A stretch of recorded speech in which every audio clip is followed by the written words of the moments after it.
Bonjour à tous. Aujourd'hui, nous allons nous intéresser au coquelicot. Connu pour ses fleurs rouges vifs et délicates, cette plante est souvent associée aux champs de blé et aux paysages champêtres. Le coquelicot possède cependant des propriétés médicinales et des usages culinaires intéressants. C'est un cousin du pavot, dont on tire l'opium, et il a comme lui des vertus calmantes très légèrement narcotiques.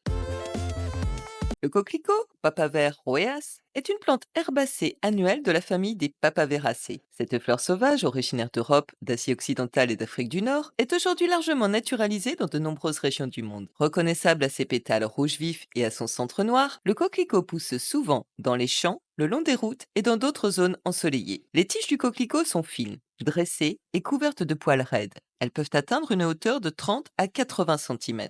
Ces feuilles sont pennées et lobées, avec des segments étroits et dentelés. Elles sont également couvertes de poils. Ces fleurs sont composées de 4 pétales rouges vifs, marqués parfois de taches noires à leur base. Elles mesurent généralement de 5 à 10 cm de diamètre. La floraison a lieu entre avril et août. Parfois, une deuxième floraison peut se produire en automne vers la fin du mois de septembre. Le fruit est une capsule oblongue contenant de nombreuses petites graines noires.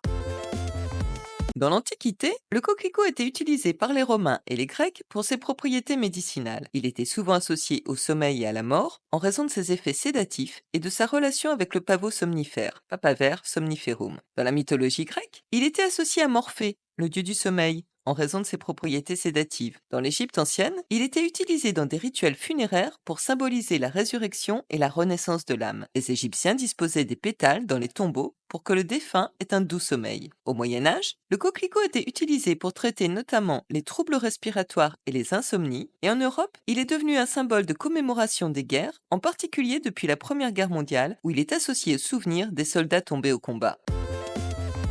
Le coquelicot possède des propriétés qui ont été exploitées depuis des siècles. C'est d'abord un sédatif et un calmant en raison des alcaloïdes contenus dans ses pétales. Ils sont utilisés pour traiter l'insomnie, l'anxiété et les troubles nerveux. On peut préparer des infusions apaisantes pour calmer les nerfs, soulager l'insomnie et réduire l'anxiété. Le coquelicot est un antitussif. Il est traditionnellement utilisé pour soulager la toux sèche et irritante du fait de ses propriétés adoucissantes pour la gorge. Le coquelicot est aussi un expectorant. Les infusions de pétales de coquelicot facilitent l'expectoration et sont utilisées pour traiter les affections respiratoires telles que les bronchites. Le coquelicot est un antispasmodique. Certaines préparations à base de coquelicot sont utilisées pour soulager les crampes abdominales et les spasmes musculaires. Enfin, le coquelicot est un analgésique léger, bien que moins puissant que le pavot somnifère, aidant à soulager les douleurs mineures.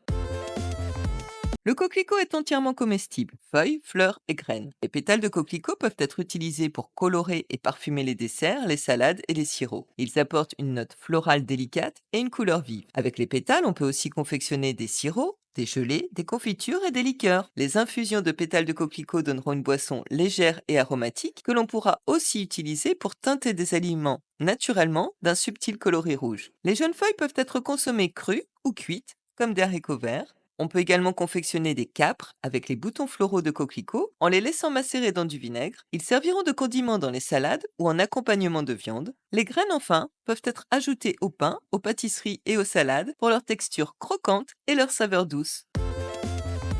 Les pétales de coquelicot doivent être récoltés lorsqu'ils sont pleinement ouverts et encore frais. Il est préférable de les récolter par temps sec, de préférence le matin. Comme pour les fleurs d'églantine, il est inutile de cueillir toute la fleur. On ne prend que les pétales, de façon à ce que le fruit puisse aller jusqu'à sa maturité. Les pétales peuvent être utilisés frais ou séchés.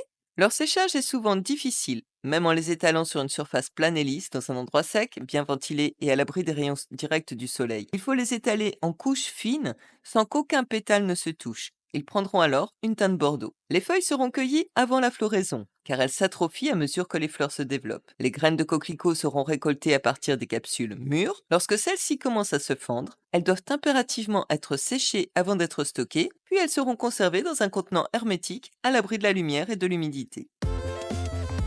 Le coquelicot a quelques usages intéressants en décoration et en artisanat. Les pétales de coquelicot séchés peuvent être utilisés dans divers projets artistiques, tels que la fabrication de cartes, la décoration de cadres ou la création de pots pourris. En teinture naturelle, les pétales de coquelicot peuvent être utilisés pour teindre les tissus et les aliments. Ils produisent une teinte rougeâtre. En cosmétique, les extraits de coquelicot sont parfois ajoutés dans des produits pour leurs propriétés apaisantes et hydratantes. Le coquelicot continue d'être un symbole important dans de nombreuses cultures à travers le monde, représentant souvent le souvenir, le sommeil, la paix et la liberté.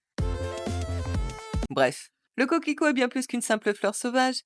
C'est un symbole chargé d'histoire, de culture et de signification. Se laissant doucement bercer par le vent, il est une invitation à la rêverie. Mais retenez-vous de le cueillir pour en faire un joli bouquet. Le coquelicot ne se porte bien que dans la nature et se fane quelques heures à peine après avoir été cueilli. À bientôt!